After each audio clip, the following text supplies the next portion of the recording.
Bueno, buenas noches. Vamos a dar inicio a la revisión de este día de lo que es flebotomía, que es un capítulo muy importante para lo del examen de la ANCA. Vamos a mencionar lo de sangre, que en la otra ocasión no lo vimos, porque era el sistema circulatorio y mencionamos sangre como tejido conectivo especializado en nuestro cuerpo. Por definición, es el fluido que se mueve a través del sistema vascular, del sistema circulatorio. En un adulto promedio se acepta de 5 a 6 litros el volumen circulante. Los dos componentes principales de la sangre son la parte líquida, porción líquida del plasma, y la otra son los elementos formados, donde tenemos las células blancas y las células rojas, las células de la sangre, células sanguíneas. Y tenemos también el otro componente que son los trombocitos o plaquetas. La función de la sangre es circular oxígeno a las células, remover dióxido de carbono. También ahí se mueven nutrientes, hormonas, producto de la secreción de glándulas en nuestro cuerpo y también nos ayudan a regular la temperatura corporal.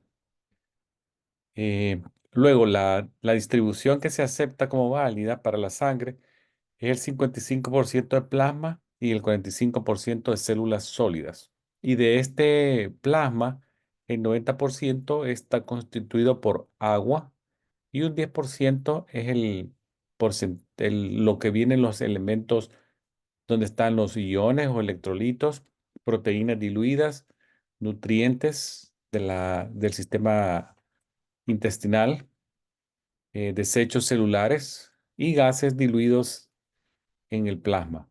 ¿Va? Entonces, ese es lo que se acepta. ¿Verdad? El plasma se cree bueno, se acepta que es un color, a lo normal sería un color amarillo pálido, pero ya vamos a ver fotos en otras ocasiones donde vemos que el plasma también agarra un tono dependiendo qué exceso de sustancia está diluido en él. Podemos tener plasmas ya separados por centrífugas, donde los vamos a observar muy verdes, muy ictéricos, cuando tienen mucha bilirrubina, o pueden estar muy color fresco de sandía, o un color vino tinto, cuando hay mucha hemólisis en esa zona del plasma, o también pueden estar muy blancos cuando hay demasiado contenido de grasas lipídico. Entonces él sí agarra algunos tonos, pero lo aceptado es que sea un color amarillo pálido. Ahora, en cuanto a la sangre, vamos a ver que la vida promedio anda de 120 días, la del adulto, la célula roja del adulto. En un niño podría andar en 80 días, un poquito menos. Estas células pueden ser sacadas de circulación por daño o que se envejezcan a través de todo el ciclo. Si experimentaran algún tipo de daño, las células son extraídas en el hígado o en el vaso y recordemos también que nuevas células se están produciendo todos los días en la médula ósea de nuestros huesos largos. Hay un proceso que se conoce como hematopoiesis, que básicamente es la formación de células sanguíneas, de los componentes de las células sanguíneas, y esto ocurre desde el periodo embrionario y no termina hasta la adultez, ¿verdad? No, nunca termina, básicamente cuando el paciente fallece es que termina, pero sí ha visto que en los adultos mayores la hematopoiesis disminuye el porcentaje, como cualquier función del cuerpo, ¿verdad? También se ve que la función renal puede disminuir hasta un 85% de forma natural por la edad. Así también la producción de componentes de la piel baja mucho. Así la hematopoiesis podría bajar un poco, pero no se suspende nunca la hematopoiesis. Necesitamos de una hormona que se produce a nivel de los riñones, que se llama la eritropoyetina. ¿Verdad? Esta hormona regula y controla la producción de células rojas. Un estímulo es necesario, que el nivel de oxígeno baje. Así es que muchas personas cuando viajan a grandes alturas, ciudades altas, experimentan este proceso de hematopoiesis, disminución temporal, pero luego el cuerpo a través de la eritropoyetina en exceso compensa y se vuelve a compensar la hemoglobina y el hematócrito vuelve a ser un poquito normal. Algunos atletas de alto rendimiento utilizan eritropoyetina para producir más glóbulos rojos y tener más capacidad aeróbica. Entonces, lo pueden usar también como que se llama en el doping, en los deportes. Ahora, vamos a ver la diferencia entre suero, plasma y sangre completa.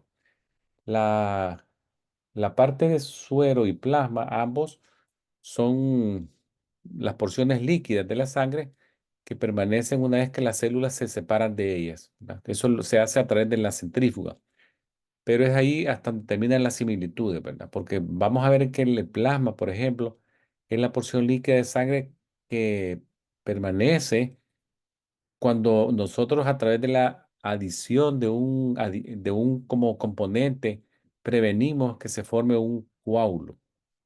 Entonces lo ponemos a la centrífuga y separamos los sólidos de la parte líquida y obtenemos plasma. Caso contrario con el suero, en donde se forma un coágulo, siempre lo metemos a la centrífuga y lo que obtenemos en ese momento sería el suero. Muchos laboratorios usan la parte de este suero como para realizar las muestras y análisis. Pero vamos a ver también que algunos laboratorios utilizan también sangre completa para algunas ocasiones y plasmas, ¿verdad? Pero la mayoría de veces son suero lo que se utiliza. La sangre completa es la sangre que salió exactamente de una persona que la donó voluntariamente. Solamente pasa a través de una serie de análisis para ver si no tenga ningún tipo de contaminación o enfermedad. Si pasa la prueba, entonces ya se convierte en una sangre que se puede usar para transfusión sanguínea.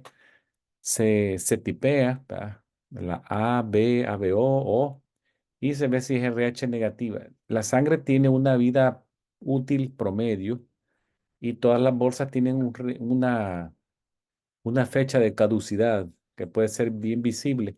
También tiene los códigos de barra que ustedes están viendo en la fotografía, que son fáciles de leer por computadoras. Y lastimosamente también una sangre completa no dura mucho en un estante, ¿verdad? En un laboratorio, porque la demanda es tan grande que ni siquiera llega a vencerse en guardada, ¿verdad? O sea, por eso se pide que hayan donaciones y las personas de forma voluntaria donen. La flebotomía actualmente se practica para muchas cosas, pero lo más principal es para el monitoreo y diagnóstico de enfermedades. Pero también se utiliza para lo que dijimos, banco de sangre, propósito de transfusión. También se puede utilizar para remover una cantidad de sangre para fines terapéuticos en pacientes con policitemia, que es una enfermedad crónico mieloproliferativa en la cual la médula ósea produce valores anormalmente altísimos de células rojas. Entonces el tratamiento son flebotomías periódicas que se pueden remover de 300 a 500 ml de sangre, ¿verdad?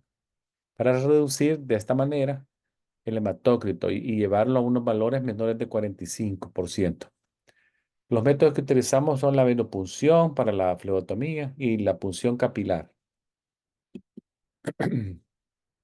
Siempre no olviden que el aspecto legal de la flebotomía, por ser un procedimiento invasivo, requiere la identificación del paciente en dos pasos, que es el preguntarle el nombre completo y su fecha de nacimiento, y hay que hacerlo antes y después, ¿verdad?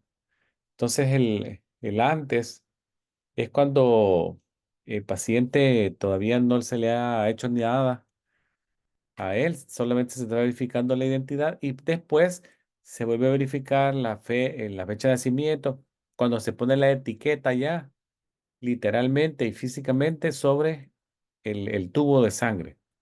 Uno ve que esta es la sangre del señor que tengo frente a mí, que ya previamente identifiqué, pero ahora tengo que verificar que la etiqueta que voy a pegarle es los datos completos de él como me los confirmó hace unos minutos. Entonces ya se hace el paso uno y el paso 2 de identificación, ¿verdad? Ahora, hay que conocer también el manejo y el transporte de las muestras, ¿verdad? Siempre los métodos de transporte difieren de unos de otros. La demanda de la respuesta también puede diferir entre que sea urgente, ¿verdad? Que sea necesario en menos de una hora el resultado, que puede ser entre 1 y 3 horas, o que puede ser sin prisa, ¿verdad? De rutina. No importa si me los dan mañana, pero algunos que sí son de urgencia, entonces tenemos que verificar cuáles son urgentes, cuáles son as soon as possible, lo más pronto posible, o los de rutina. Las temperaturas, algunos se mueven en temperaturas frías, otros a temperatura ambiente. No hay que mover con fuerza, ¿verdad? No hay que agitarlo, sino que solamente moverlo suavemente para que se mezcle el aditivo con la sangre. Algunos también no tienen que exponerse a la luz, no solamente luz solar, sino que cualquier tipo de luz. Entonces hay que conocer eso, ¿verdad? El transporte de fríos, los especímenes microbiológicos casi siempre se hacen de manera a temperatura ambiente, un poco más tibios, y algunos son de composición que necesitan ser guardados. Los especímenes tibios, los cultivos por lo menos tienen que ser a una temperatura corporal, 37 grados. Las muestras, cuando una vez ya se hace un hemocultivo o un cultivo de una secreción en una placa, la placa tiene que irse como que fuera un horno, ¿no? No un horno a temperatura tal, pero tiene que ser que simule la temperatura corporal. Y ahí se deja y ya se observa si crecen bacterias y pruebas de antibióticos para ver sensibilidades y resistencias.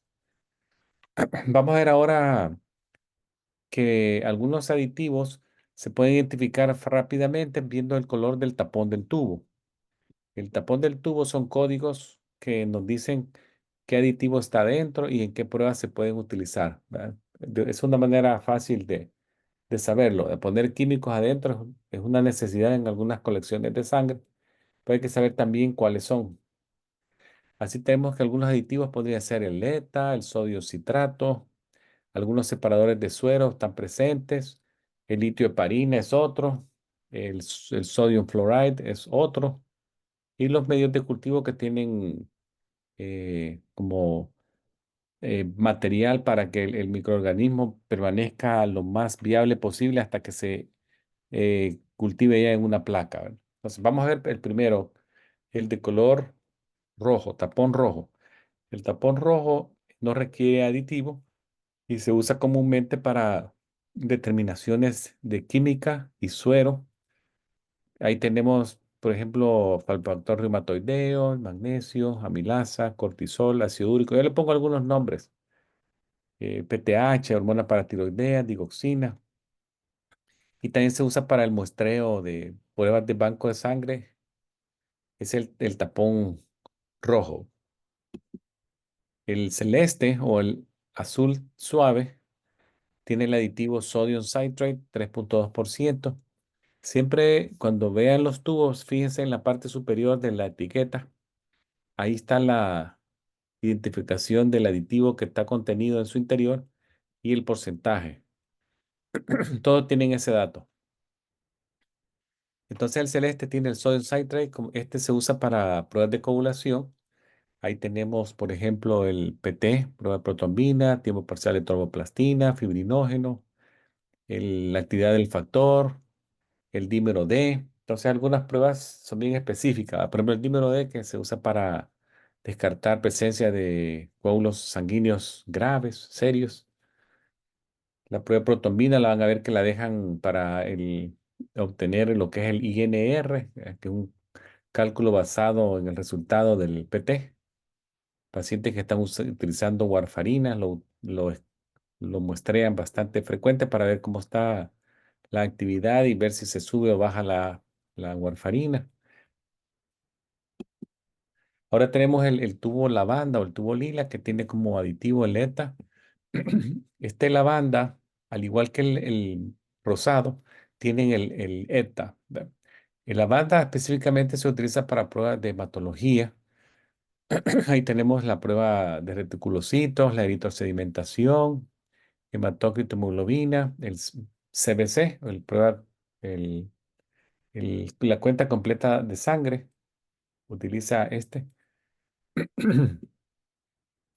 Ahí tenemos también el CUPS directo, que es una prueba que se utiliza para el análisis de las anemias hemolíticas autoinmunes, que es una condición que se puede ver en personas embarazadas.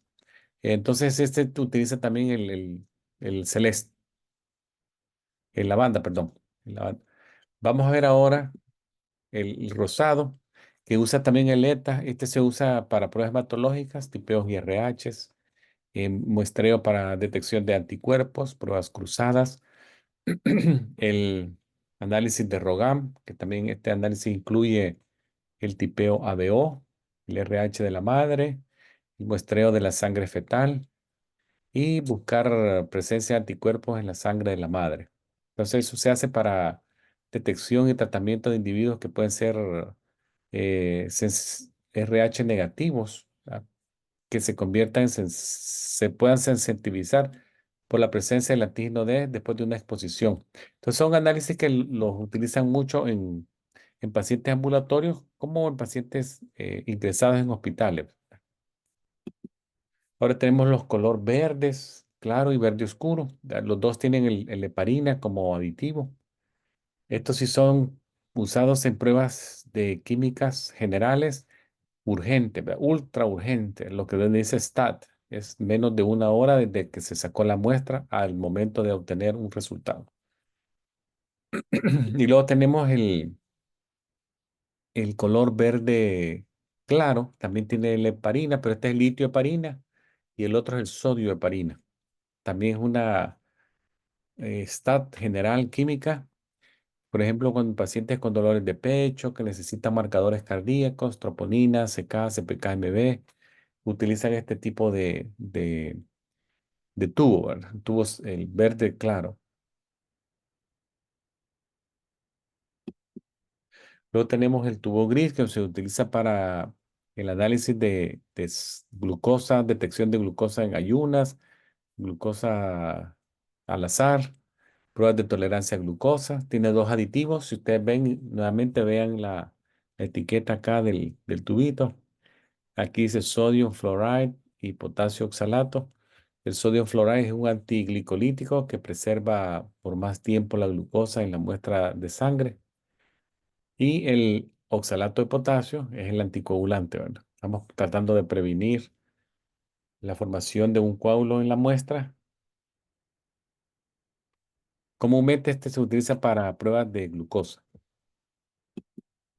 Luego tenemos el tubo rojo camuflajeado. ¿Verdad? También tiene el peculiar hallazgo de al fondo. Vamos a ver este separador de suero, que es un gel.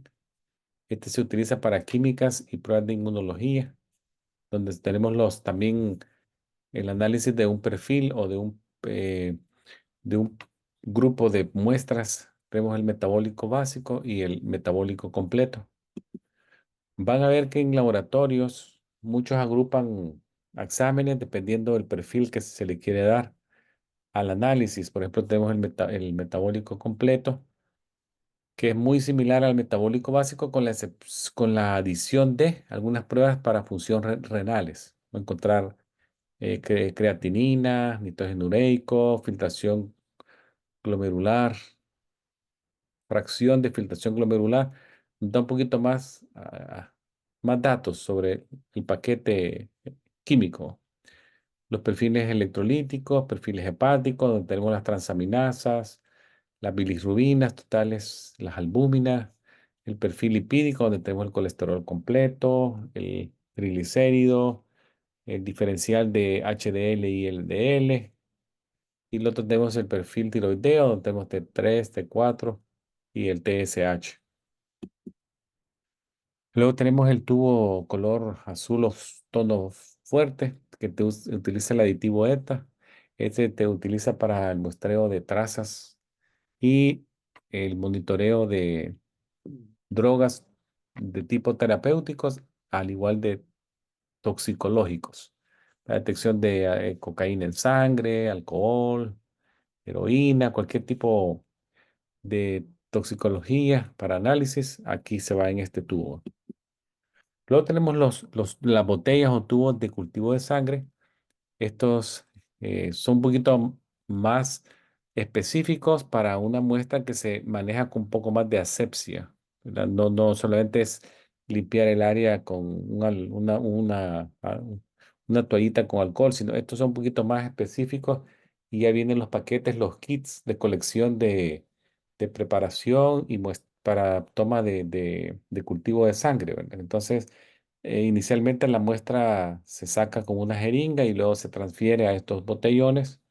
Ya aquí vamos a utilizar para limpiar, podemos utilizar isopropil alcohol al 70%, clorhexidina al 70%, son un poquito técnicas más asépticas para realizarlos.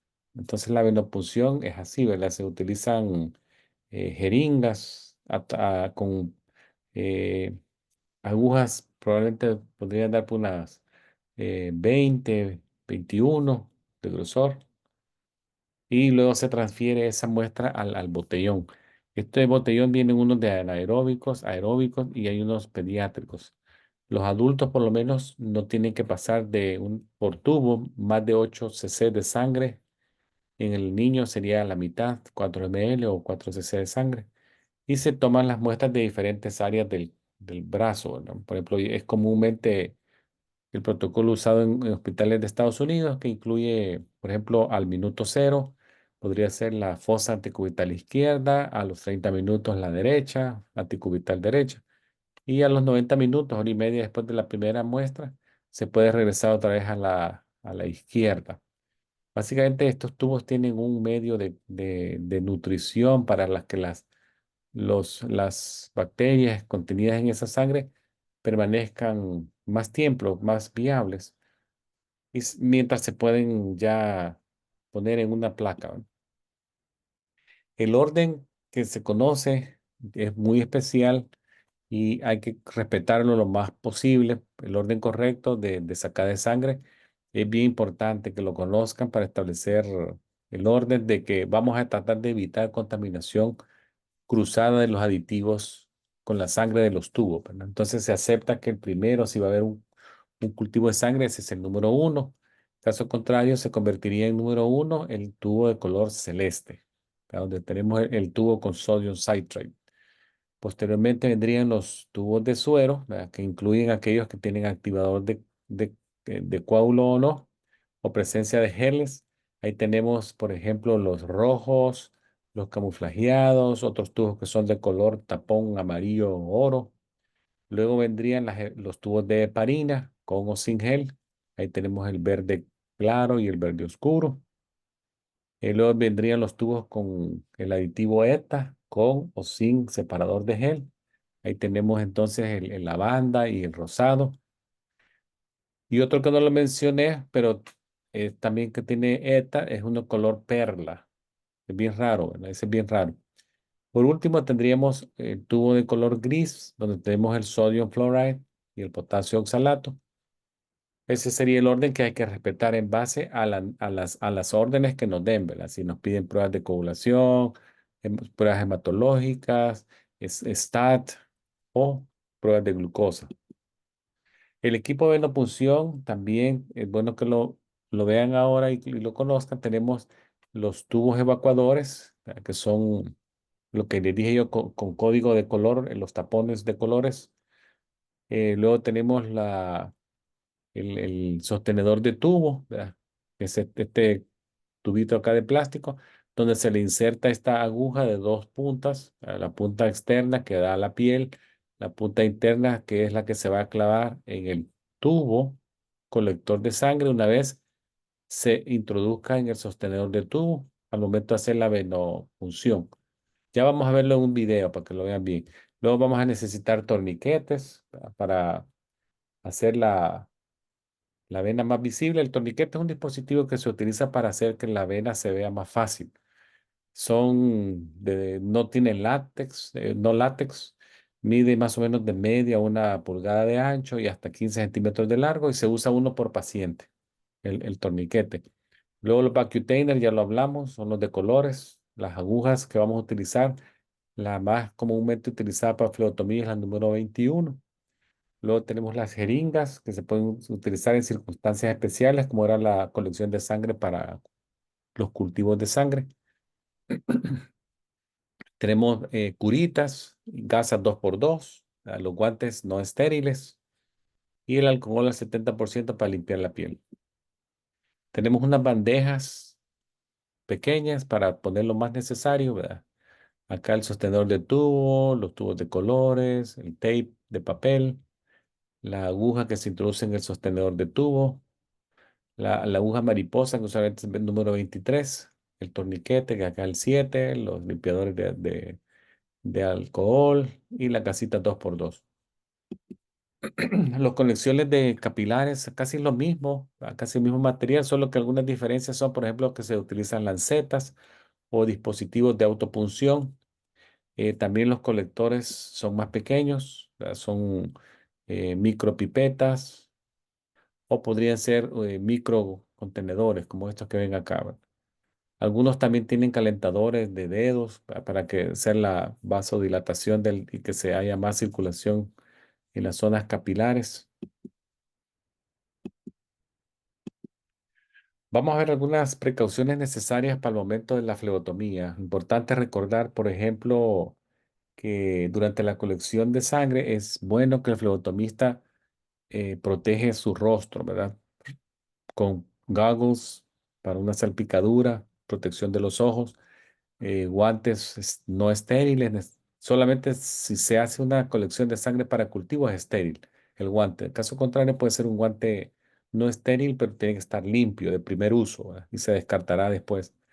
Si se puede, hay que ponerse una gabacha para hacer la venopunción abotonada. El paciente puede estar, por ejemplo, si es un paciente jovencito, podría estar en las piernas de su papá, de su mamá. Si es un adulto, debe estar sentado en una silla de flebotomía con sus pies apoyados en el piso. El paciente tiene que estar lo más inmóvil posible para hacer una venopunción satisfactoria.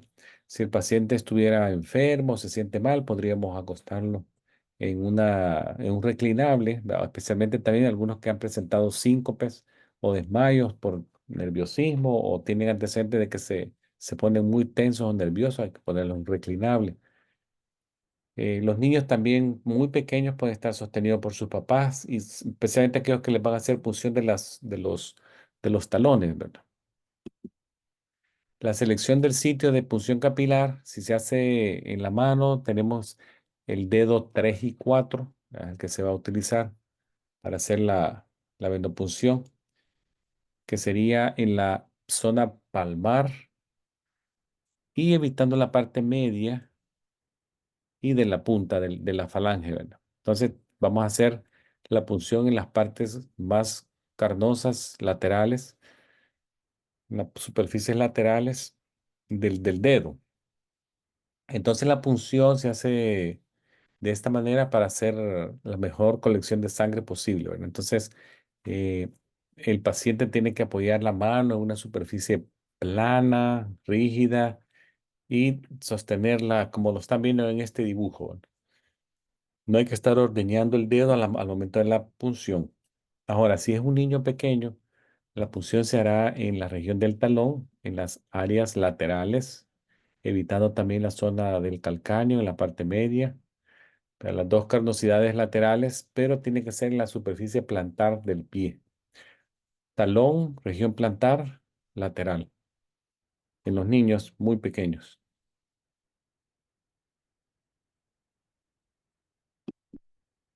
Ahora, vamos a ver también que la necesidad de protegerlo contra la luz es necesaria en algunas muestras.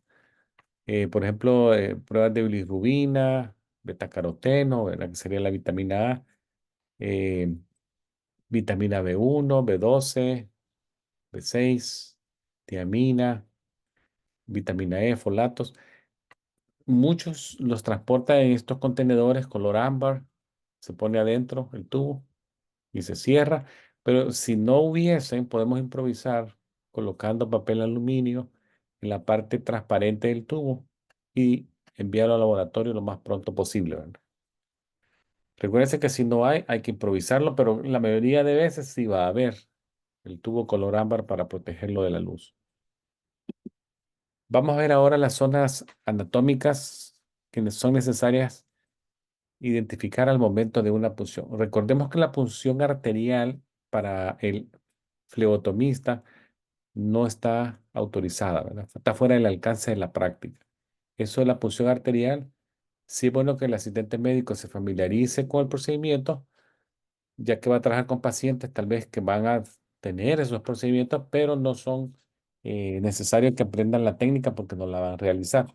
Pero sí que cómo se transporta el espécimen, ya se lo voy a mostrar en unas diapositivas más adelante. Vamos a ver ahora la anatomía del antebrazo.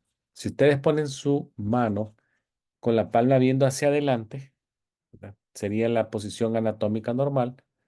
Vamos a ver que si ustedes relacionan el dedo 5, el dedo meñique, que está acá, y luego el dedo uno con la zona superior, o sea, más proximal, en la zona antecubital, vamos a ver que es más fácil orientarnos de esa manera. Si yo oriento el dedo 5 hacia la zona de la fosa antecubital, voy a estar en la zona de la basílica, vena basílica.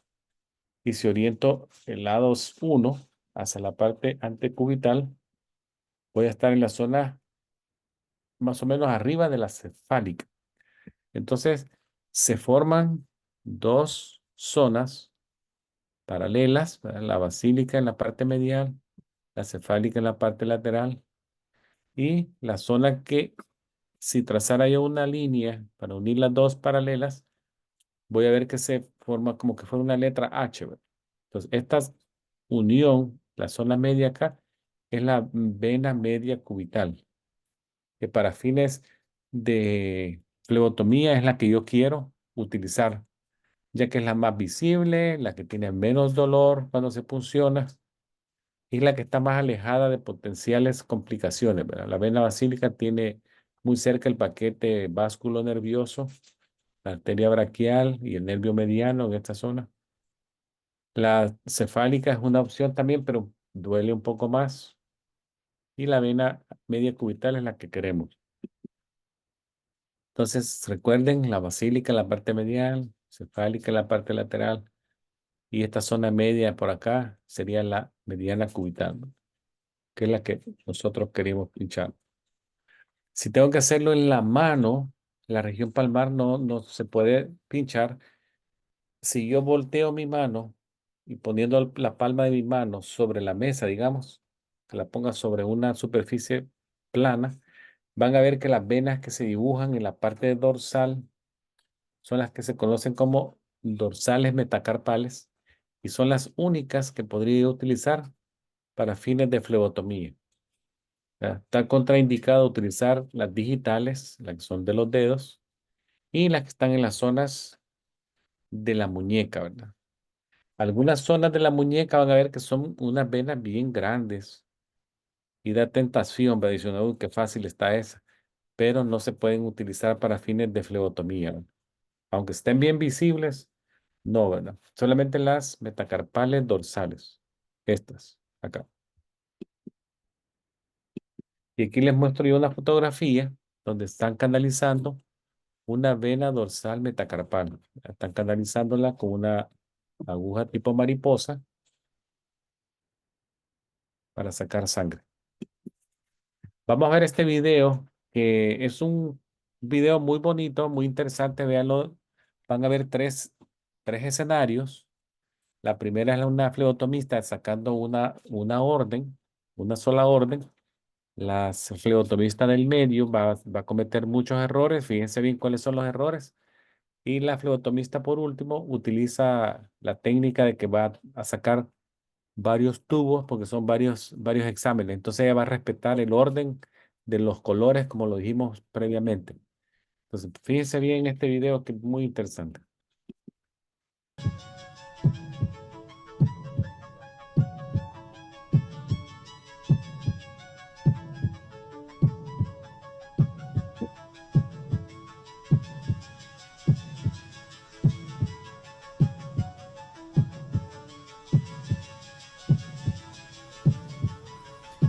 Good morning, I'm Kristen Kristen. I'm here to draw your blood today. Good morning. Could you please state your name and date of birth? Pat White, November 11th, 1986. Thank you.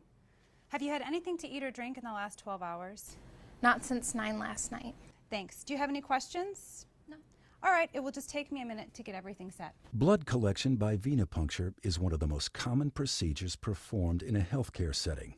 Common, but also complex, requiring knowledge and skill to assure the accuracy and integrity of the samples drawn and to eliminate risk to both patient and healthcare workers. The first step is to accurately ID the patient using at least 2 forms of identification. Does the name and date of birth on the requisition form match what the patient is telling you? Does it match what is on the patient ID wristband? Has the patient followed special orders, such as fasting prior to blood draw? Address the inconsistency first with a requesting physician or healthcare worker on duty. But if the given information does agree, it's time to prepare yourself and the patient for a successful blood draw using proper standard precautions. The phlebotomist washes and then dons a clean pair of gloves before proceeding. Make sure alcohol prep pads, gauze, tape, the correct gauge needles, and required evacuated collection tubes are within easy reach for you, but out of the reach of the patient. Then speak reassuringly to the patient as you position him for the draw. I'm all set here. If you'd please straighten your arm.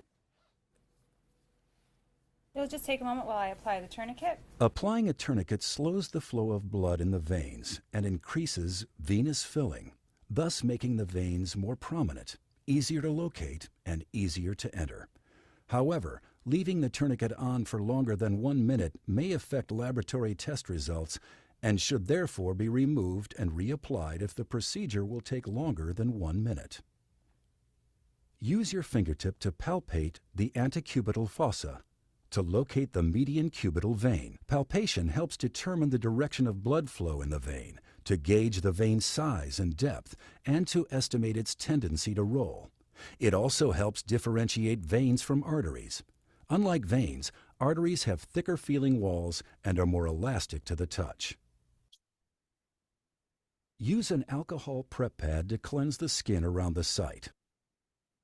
In a fluid, circular motion, swab from the center to the periphery of the site, being careful not to drag the pad back across the cleansed field. Let the area air dry. This prevents contamination of either the patient or the specimen. Grasp the patient's arm firmly with your hand, placing your thumb approximately 2 inches below the intended puncture site. With your thumb, pull the skin taut over the vein to help anchor it in place. Then let the patient know you're ready to make the puncture so the patient won't startle and jump. You'll feel a slight pinch. Position the needle bevel side up and line it up with a vein. Position the needle so that it forms a 30-degree angle with the surface of the arm. With a single, short but firm motion, swiftly insert the needle through the skin and into the vein. Push the evacuated tube onto the needle when the needle enters the vein. As the vein aligns with the needle, blood will begin to move out of the vein up into the needle. Maintain a constant, slight forward pressure on the end of the tube. The evacuated tubes are color-coded based on their additives. Know the types of additives and which color tubes are to be drawn based on requisition. As soon as blood begins to flow into the collection tube, instruct the patient to open his hand and remove the tourniquet from his arm. Removing the tourniquet allows the blood to return to its normal rate of flow through the vein and helps reduce bleeding at the puncture site. A gentle mixing by inversion at least 8 times is required to ensure that any additives in the tube are incorporated into the blood sample. We're almost finished here. Are you doing okay? Fine. Engage the safety device on the needle and use the Sharps device for proper disposal. Applying pressure at the needle entry site immediately after removing the needle will prevent a hematoma from forming and allow hemostasis to seal the wound. Please keep pressure on the gauze pad for several minutes to ensure that the blood flow stops. In this illustration, you can see formation of the platelet plug and the fibrin clot. Applying pressure at the needle entry site immediately after removing the needle will prevent a hematoma from forming and allow hemostasis to seal the wound. In this illustration, you can see formation of the platelet plug and fibrin clot. Apply the ID label on the filled evacuation tube and store it for transport to the lab. The label must include at least the patient's ID number, full name, date of birth, and today's date. Using standard precautions, dispose of needles in a sharps container. Dispense of all other used non-sharp materials, including used gloves and gauze pads, in an approved trash receptacle. And disinfect all contaminated surface areas. You've just completed a successful blood draw, providing a sample that can be processed for analysis. Fortunately, most blood draws are completed in an entirely professional, skilled, and successful manner. Most, but not all. Poor technique, poor judgment, lack of knowledge, loss of concentration, and undue haste all are factors that can negatively impact the integrity of a sample. Or worse, that can create undue stress and pain for the patient or cause a patient physical harm. Let's take a look. Failure to align the needle perfectly with the vein and failure to insert the needle at a 30-degree angle can result in the needle missing its mark. Poor technique that will require an unwelcome second needle stick.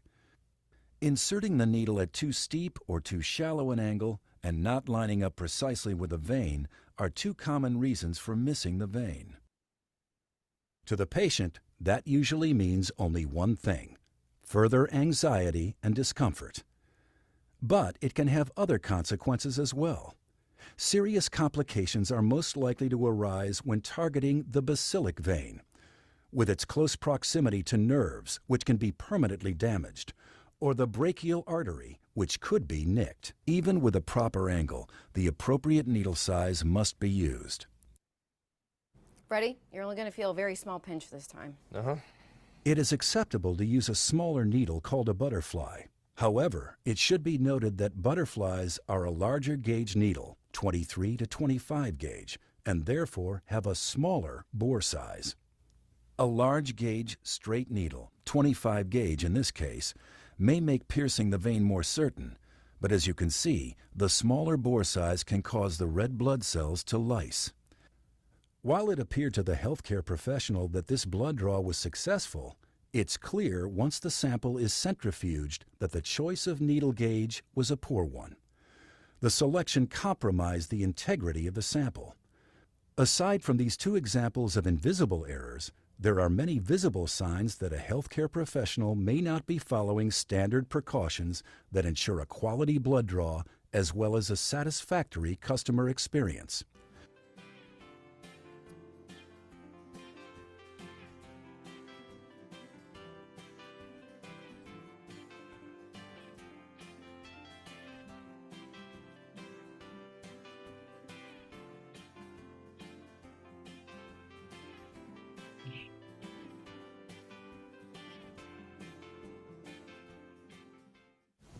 All right, you're good to go.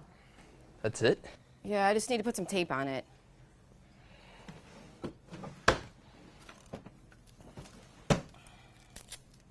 Band-Aid, that'll work.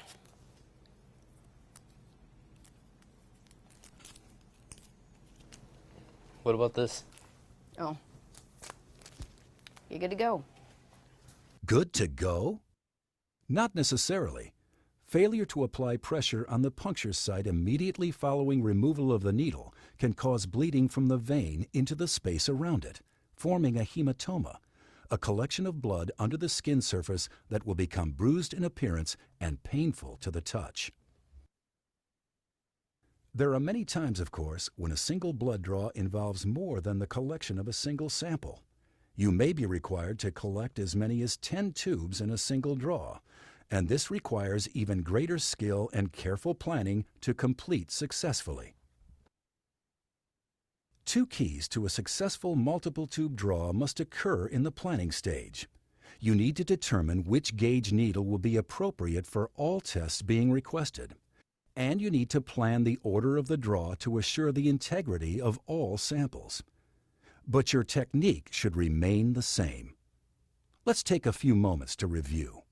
Position the needle bevel side up and line it up with a vein. Position the needle to form a 30-degree angle with the surface of the arm. With a single short but firm motion, swiftly insert the needle through the skin and into the vein. Push the evacuated tube onto the needle when the needle enters the vein. As the vein aligns with the needle, blood will begin to move out of the vein up into the needle. Maintain a constant, slight forward pressure on the end of the tube to prevent release of the shutoff valve. As soon as blood begins to flow into the collection tube, instruct the patient to open his hand and remove the tourniquet from his arm. Removing the tourniquet allows the blood to return to its normal rate of flow through the vein and helps reduce bleeding at the puncture site. When performing a multi-tube draw, it is important to follow the correct hospital-mandated order of draw.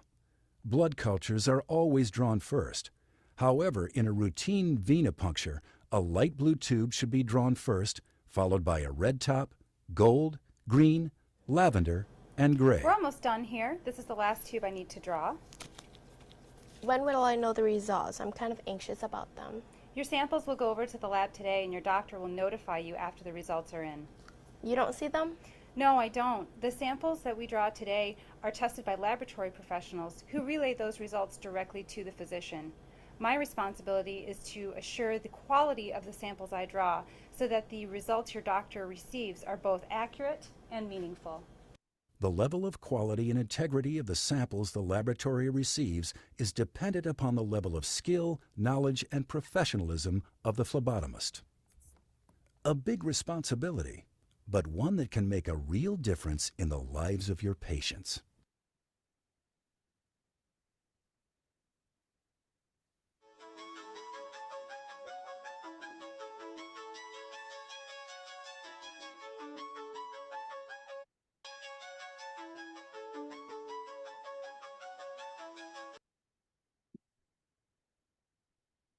Bueno, vimos el video muy interesante. Se habló sobre el ángulo de entrada de la aguja, que tiene que ser entre 15 y 25 grados en relación a la piel. El tiempo del torniquete, que tiene que ser de menos de un minuto, ¿verdad? No olvidar también la higiene de las manos antes de comenzar, preparar el equipo antes de comenzar, verificar al paciente que es él. Luego, otro detalle que no lo dice el video es que máximo 2 intentos. Si no logramos hacerlo, llamemos a otra persona que tenga más experiencia.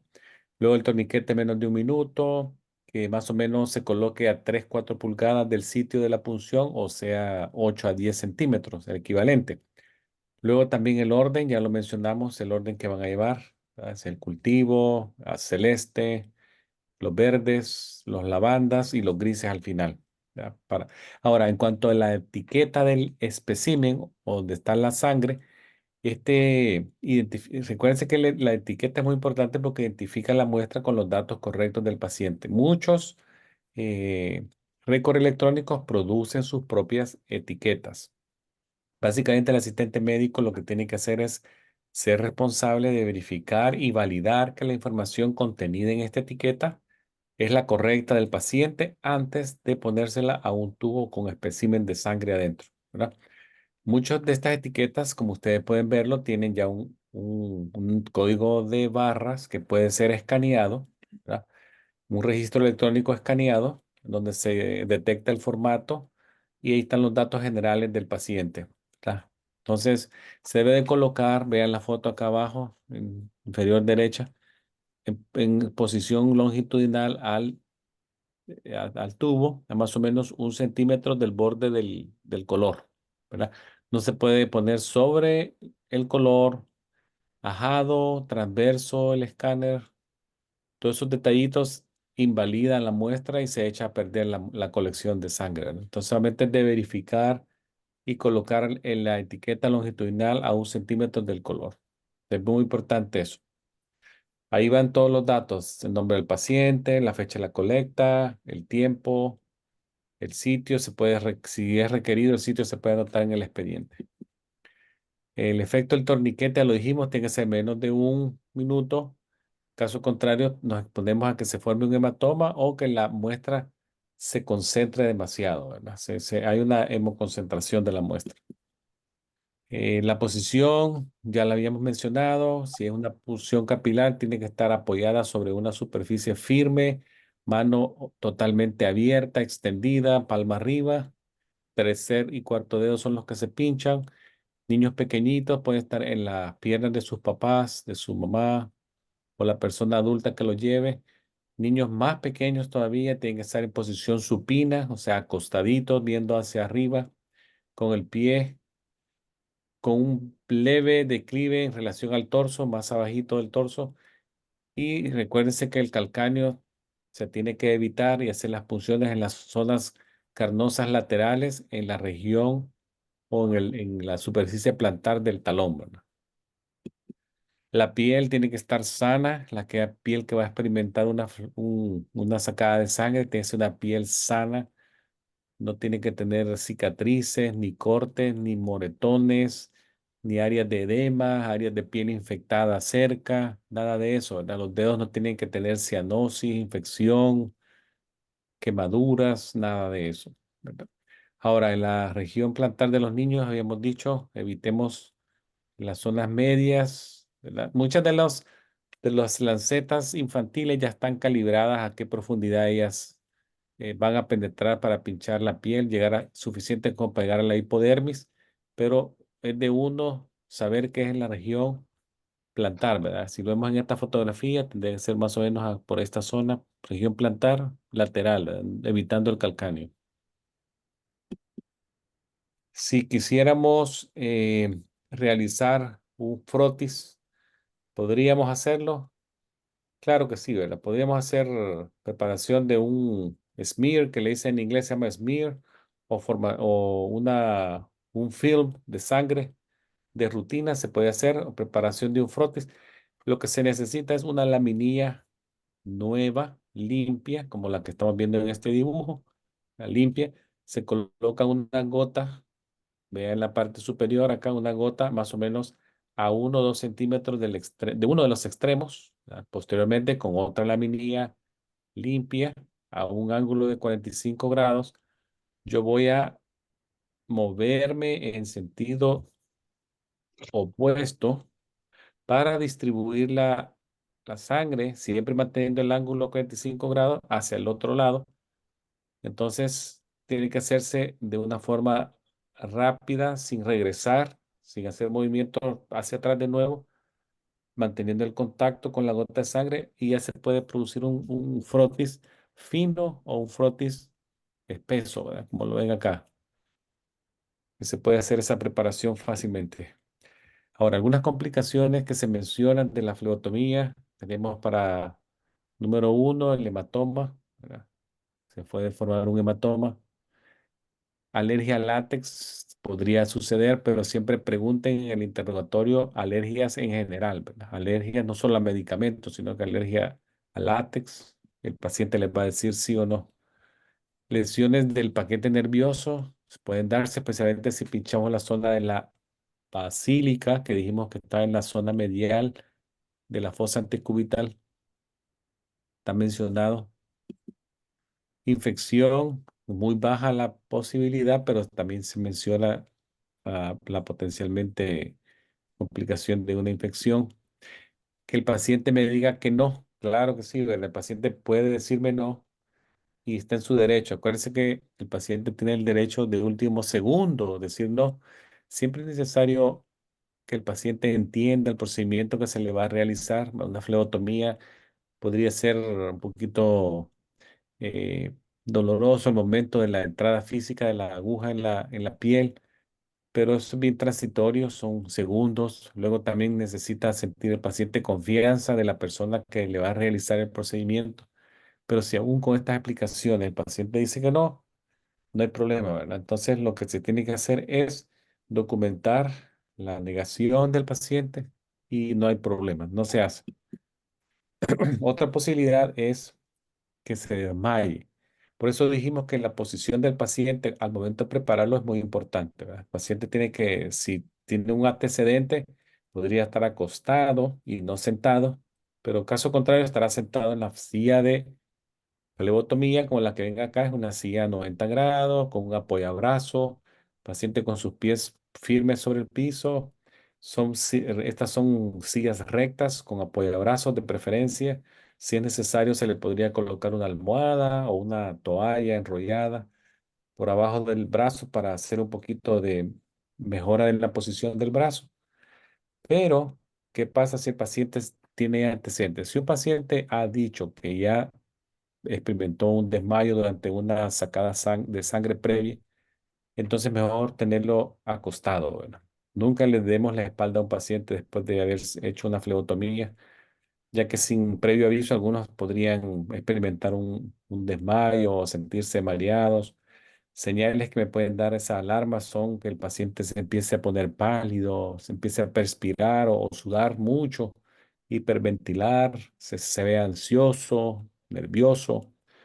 Son señales de que algo puede pasar, especialmente si ya me expresó preocupación de que ha tenido un desmayo previo, ¿verdad? Entonces, antes de empezar la flebotomía, lo pongo en una posición reclinable.